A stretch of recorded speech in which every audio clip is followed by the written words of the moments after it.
My name is Isabella Sutherland, and I was the third of 7 daughters to Fletcher and Mary Sutherland. Now, Father came from Vermont and his father settled in Cambria, built a log cabin there, and Fletcher, my father, was an ordained minister. But the problem he had was he was very political.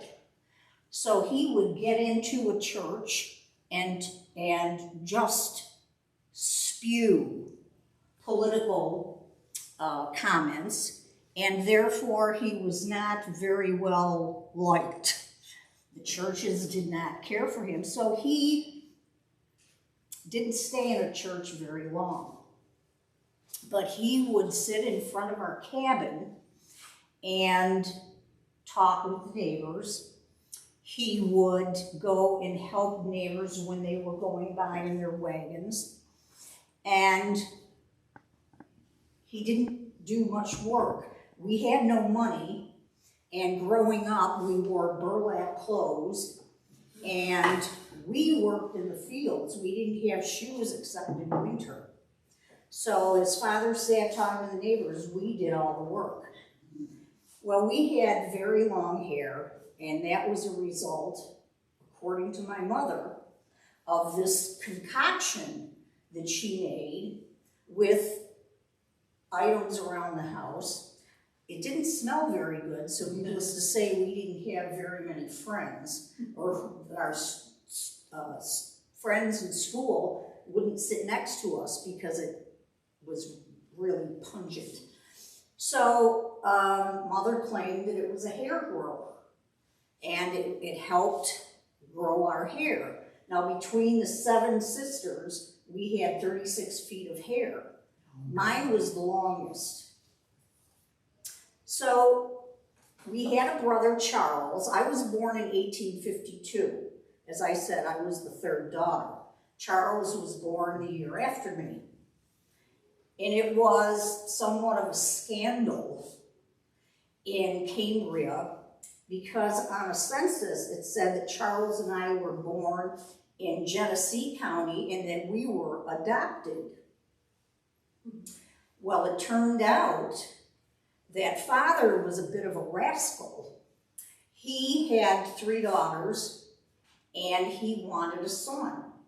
So he would go to Genesee County on occasion, and my Aunt Martha, who was my mother's sister, was Charles and my mother. So it was never spoken about in Cambria, but it was a family secret. Now, Father always claimed that he and Mother were visionaries, so to speak. Father said that he had a vision of this woman, and it turned out that that was the one he was going to marry. And he went to Lyons, New York to preach at one point, and he saw my mother in one of the pews, and he said, "That's her." My mother, according to my father, went home and told her parents she had met her future husband. We were all very spiritualistic, which I will talk about later. So we lived on this farm with nothing, and when my mother died in 1865, my hair's getting more wet. My Aunt Martha came to live with us. Well, around 1870, we all had beautiful singing voices. We were all musically inclined. My mother and Father were both that way. So Father decided that we would put on little concerts at the Grace Church or around the community. And my brother Charles would play the piano, accompany us. And at the end of our concerts, we would all stand up, turn around, and show our hair. Well, the audiences were more interested in the hair than in our musical abilities. So Father decided we would increase our audiences, and he had a bottle of the concoction that Mother had made, took it to a chemist, and had it analyzed, and he started bottling it, and at our concerts, he would sell it. Well, eventually we added colorants and scalp cleaners and a whole line of hair products, because back then, of course, a woman's hair was her glory. So we started going further and further in New York and selling this product after our concerts. Eventually, we went to New York, and Barnum and Bailey saw us, and we were invited to join his company with Barnum and Bailey Circus. Well, our products were being sold in places all over the country, in stores, drugstores. So every time we would stop in a city, we would make sure our product was available to everyone, or if the products were already established there, we would check on them and visit the people. New York especially, we would go in and stand in the windows like mannequins and just stand there and let people see our hair. Well, the neighboring businesses were not happy because no one could get into their stores because there were so many people trying to see us. So we had to kind of put an end to that. But only 3 of us, well, I should say, Sarah was the oldest. She never married. Victoria, she was 50 when she married, and Wesley Crow, isn't that a terrible name? Oh, he was an awful man, but he was only 19 when he married Victoria.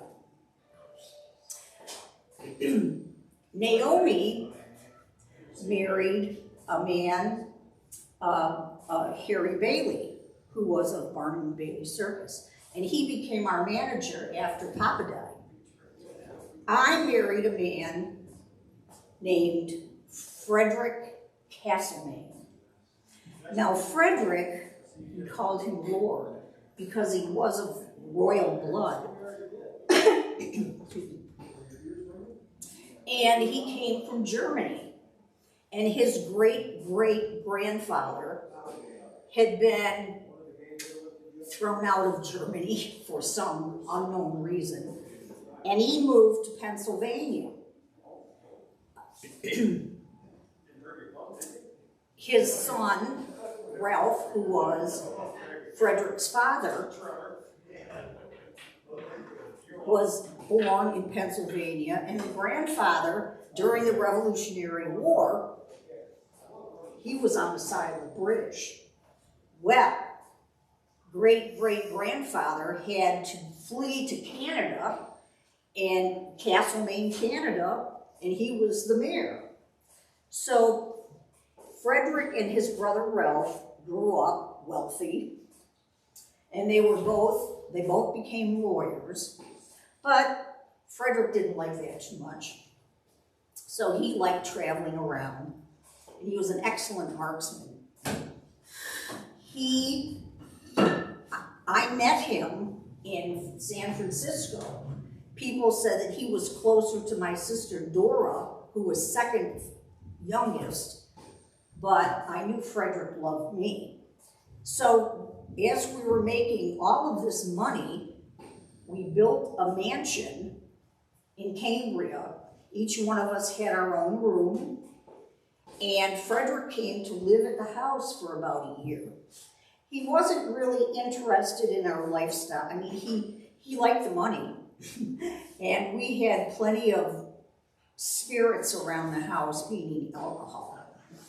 So he enjoyed that. You can often find him at Dan Rottenbach's bar in the Hodge House, Opera House, buying drinks for everyone and just having a good time. And as I said, he was an excellent marksman, and he would sit up in the attic window and shoot at the wagons that would go by.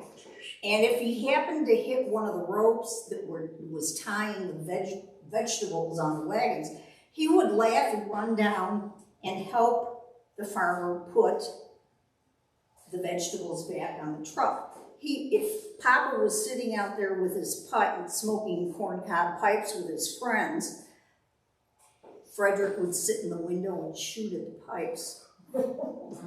He was very good. But he also had a problem. He was addicted to morphine. So he would go into these stupors that would last a day or two.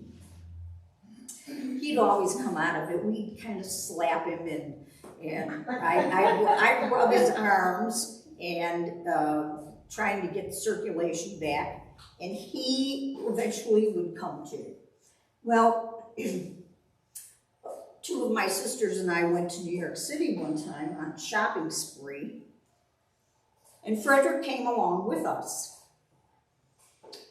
Well, we went shopping, and when we came back, we had rented like an apartment in this hotel, and the landlady said that she was terribly sorry, but my husband had passed away. And I said, oh no, he's just in a stupor, he's fine. Mrs. Casameda, I'm afraid he's dead. We have the doctor. No, he'll be fine, he's okay. So they called in another doctor, and the doctor said, Mrs. Casameda, your husband's dead. No, he's not. So the landlady told us we had to get out.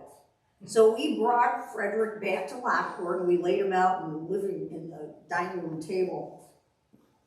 And we prayed and we sang. I said we were very spiritualistic. Well, a couple weeks later, the sheriff came to the door and said, Mrs. Casameda, you're going to have to bury your husband. The neighbors are complaining. So I had this beautiful mausoleum built in Glenwood Cemetery in Lockport. And it had Vermont granite and Italian marble on the inside, a beautiful stained glass window in the back, a brass door, a gate. And at this time, I was living with my Aunt Martha on High Street in Lockport, which was a bit of a ways to Glenwood Cemetery, but it was a straight shot. So at night, in my nightgown, with a lantern, I would go down to the cemetery, and if the gate man was still there, he would give me the key, which was about a foot long, and I would open the mausoleum and go in and sit by the coffin and just sob. I missed Frederick so. Well, on the nights that the gate man wasn't there, had already gone to bed, I would sit outside the mausoleum and just sob. Well, men going, there were plenty of taverns around the area, so men would use Glenwood Cemetery as a shortcut. And I'm sure I scared a few of them with my sobbing and wailing and seeing a lady in white gown, and there were a few children that I scared too. But I missed him so. Well, a few months later, thieves decided to break into the mausoleum. They thought I had buried Frederick, since we had so much money at the time, with jewels and whatever. So they tried to they got the gate off the front, but they couldn't get the door open. So they went around the back, and didn't they break the stained glass window? Climbed in. They were going to decided to take the body for ransom. Since there were no jewels, there was nothing there. But they couldn't get the door open from the inside. It had a really good lock on it. So they just abandoned the idea and left. So I had the back window cemented up. I didn't put another window in. Well, that's just too bad. Now, as I said, when we were growing up, we had nothing. So by 1990, we eventually made almost $3 million selling our products. And we built a summer house, a 3-sided summer house, and we would wrap our hair up and go in our bathing suits and ride our bicycles up and down Cambria 104 to the astonishment of our neighbors. It was very unladylike, but we didn't care. We loved animals. We had so much money at that time. We had gold horseshoes for our horses. We had jewels, real jewels, collars for our cats and dogs, and we buried them in little gold coffins. We even had their obituaries published in the paper. Can you imagine? So as I said, we traveled around, we went to Europe, we went all over. And made so much money, but eventually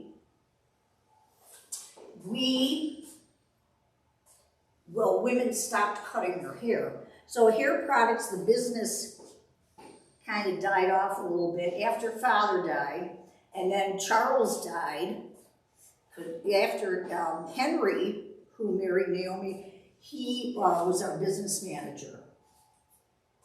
But Naomi passed away, and then Sarah, she was buried at Forest Lawn in Buffalo, and her husband, Wesley, wouldn't let us bring her to Glenwood. So after Frederick died, I married a man named Alonzo Swain. Lonnie was very good looking. He was only 13 years younger than I was. So that wasn't as bad as Victoria. But I decided that I would sell my interest in the farm and my interest in the business to my sister Sarah. So Lonnie and I didn't live at the mansion anymore. We moved into a house. And we decided then to start our own business because money was a little short.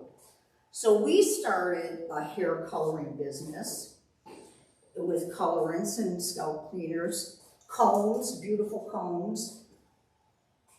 But we weren't very good business people on our own. So Lonnie's mother took over the business and put us on an allowance. Can you imagine? After making all that money, I had to go on an allowance. Well, by the time I passed away in 1914, I had $300 to my name. Wow. And don't forget, there was no income tax back then, so we spent money like crazy.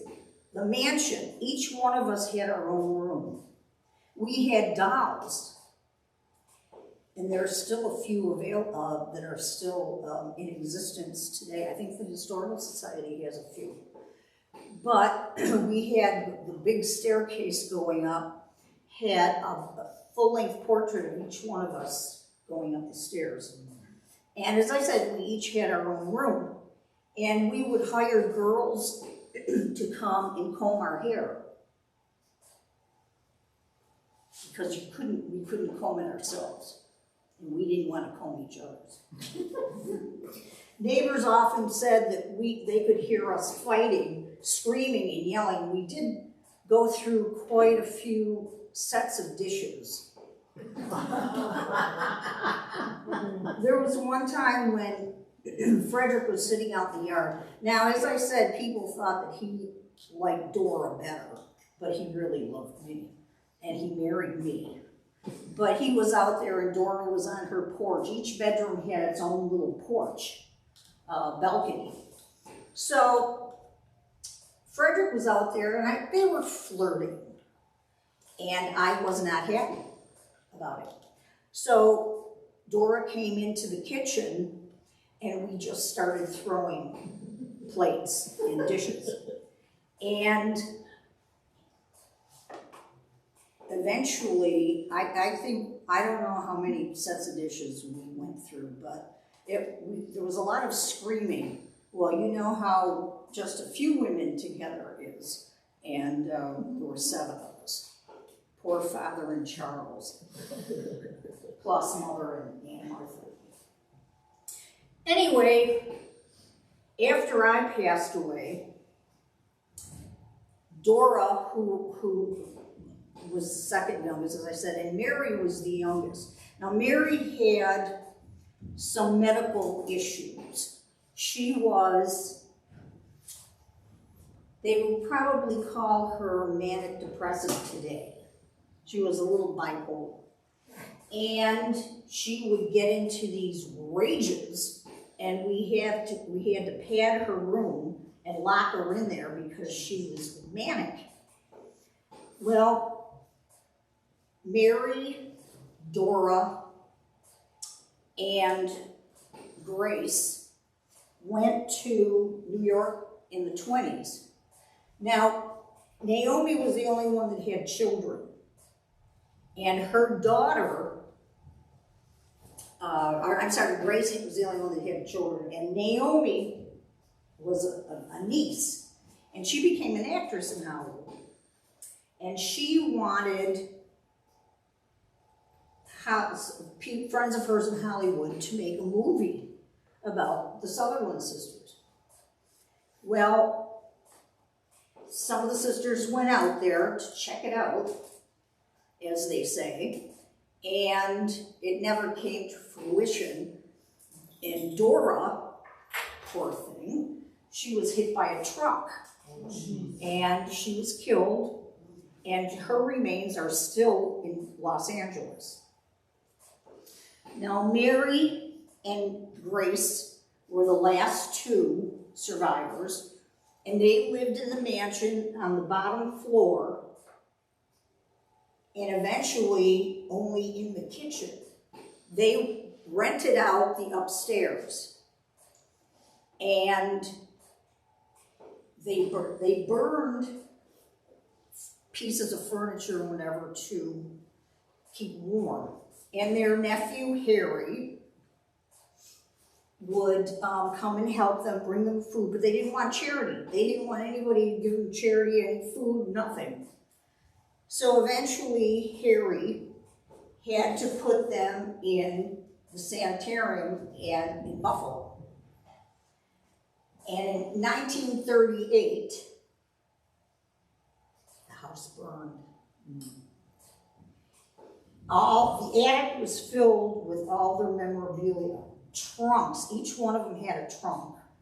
All of their hair products, all of their memorabilia from other places from around the world was all burnt.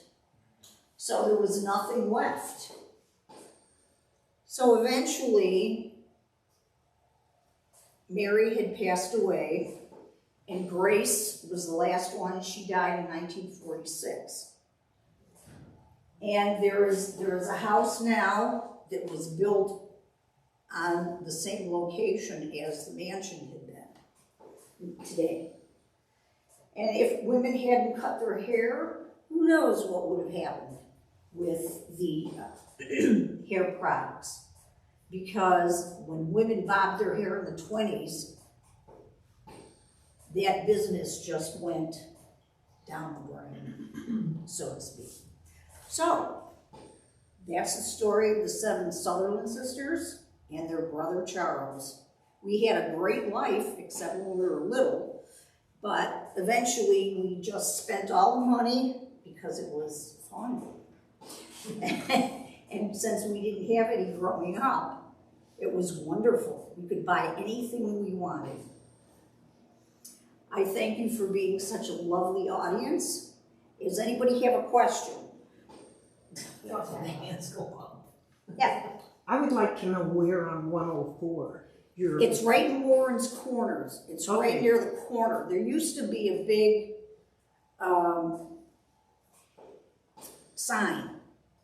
I remember the sign. Is Warren's Corners where BB Road comes in? It's like near 420, well, it's past 420, it's like the road, what is it, 93? Well, 93 goes. 93, it's right in that area. Between, well, actually it's by 425. That's Shawnee Road. Right, Okay. but it's right in that area, because the church that's at the triangle, 104? 425 goes off of 104. Crosses. Pardon? It crosses. Right. But the church that's at the triangle there, Father used to preach there for a while. Okay. Not long. He didn't stay anywhere long. I have a question. Yes. You said that one of them is buried at Forest Lawn. What happened? Where are the other sisters buried? Okay. Good question. See, there's so much it's hard to get it all in. Frederick and I are buried in there. Sarah's at Forest Lawn. Victoria's at Forest Lawn. Sarah's inside with me. And my mother and father are over, if you're facing the mausoleum, they're over in that section. And Sarah is buried outside. There's no marker for her though. But Harry, my nephew, is over to the right of it. But most of all the girls are inside. Do you have any other family alive today? There are family members in Michigan. The Historical Society is trying to get Dora's remains back so she could be with everybody else, but I don't think they want to. So, yes. What inspired you to do what you're doing? Well, I'm stepping out of character. I was a dance theater major, and I've been doing shows in theater and dance for forever. I taught at North Park School in Lockport, well, Erin Roselle, and I did all the musicals there. But a friend of mine, Diane Hopeless, I don't know if anybody knows her, she asked me if I wanted to do a part for the cemetery tours. And I said, sure. So now I do like 5 characters. I'm losing my voice, I'm sorry. But Isabella's like the most fun. Yes. Do you do them at Forest Lawn Cemetery? No, we haven't. They have their own tours there. Okay. This is it's just people who were buried in our cemeteries. In Lockport? Yeah, right. Wow. Yes. How did you find out so much about this lady? If everything got burned, is there like a There's newspaper articles. There's, neighbors. Charles Lewis, Clarence Lewis was the historian of Lockport, and he wrote a book, and I use that as a lot for reference. But Brandon Stickney also wrote a book several years ago, and he just found some information, especially about Father being visionaries and seeing, having premonitions and that kind of thing. And he's trying to get a movie made, so would be very cool, I think. Well, I had read where the father of the 7 girls was a pastor. Right. And his wife died when the youngest child was like 5. Maybe I missed that when you were telling it. But when you girls started making money, he quit. the pastoral You know, job. he couldn't find it, he couldn't find, one of the reasons why he started doing these tours with us and the hair tonics and so forth, he couldn't stay in a church. He was too political. They kicked him out. He wouldn't keep his mouth shut. I mean, it's fascinating family. And the entrepreneurs, I mean, you think about the Kardashians today, but these gals have them beat. They're just, I mean, you have to remember, this is Isabella was born in 1852. Her mother died in 1865. So they didn't start touring until 1870.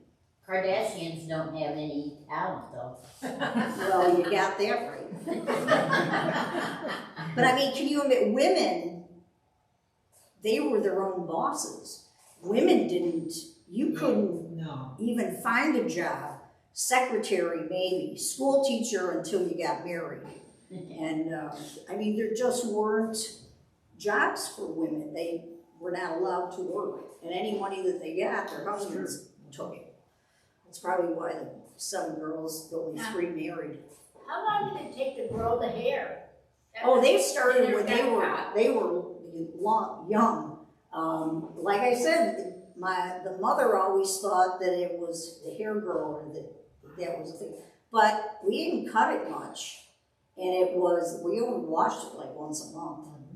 What I read is that the gook that she put on the girls was so smelly. Yep, that's what, It's terrible.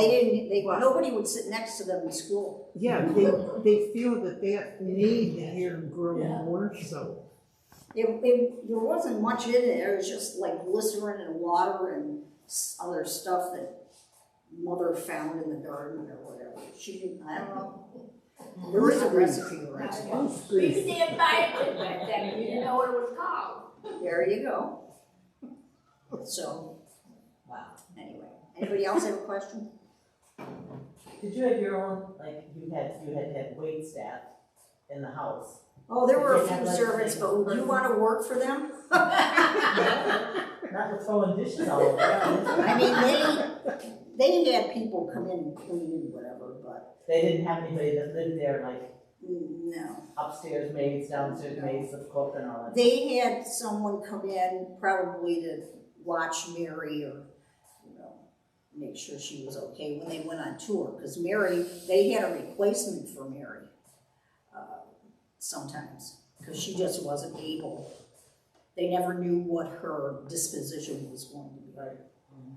It's unfortunate because they probably could have helped her if Back then. doctors had been more. Yeah, she would have been chained up in a. Well, that's why they kept her